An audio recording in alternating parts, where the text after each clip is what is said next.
வெள்ளை பானை குழக்கட்டை எப்படி பண்ணலாம் பார்க்கலாம். 1 டம்ளர் இட்லி அரிசி எடுத்துருக்கேன். இதில் 2 ஸ்பூன் துவரம்பருப்பு போட்டுக்கலாம். நல்லா வாஷ் பண்ணி வச்சுக்கலாம். இதில் 4 காஞ்ச மிளகா போட்டுக்கலாம். 4 மணி நேரம் ஊறட்டும். ஊறினதுக்கப்புறம் பார்க்கலாம். அரிசியும் பருப்பும் நல்லா ஊறியாச்சு. இதோட தேவையான உப்பு சேர்த்து கொஞ்சமாக தண்ணி ஊற்றி கொஞ்சம் குறகுறப்பாக அரைச்சி வந்துடலாம். மாவு அரைச்சி வந்தாச்சு. 2 ஸ்பூன் எண்ணெய் விட்டுக்கலாம். 1 ஸ்பூன் கடுகு போட்டுக்கலாம். கடுகு வச்சு அதை மாவு கொட்டிக்கலாம். 1/2 ஸ்பூன் பெருங்காயம் போட்டுக்கலாம். கொஞ்சம் தேங்காய் பல்லுக்கெல்லாம் தூக்கி போட்டுக்கலாம்.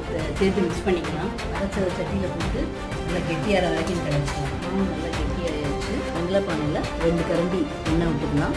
அதில் இந்த மாவை குழக்கட்டையாக ஊற்றிட்டு அந்த எண்ணெயில் ஒரு கிண்ணத்தில் தண்ணி பிடிச்சி வெள்ளை பானை மேலே மூடி வச்சுக்கலாம். சூசி வச்சுக்கலாம். வாட்டர் ட்ராப்லெட் இல்லை வந்து கையில் வேகும். நல்லா வெந்துருச்சு பாருங்கள். வெளியில் நல்லா மொறுமொறுன்னு இருக்கும், உள்ளே சாஃப்டாக இருக்கும்.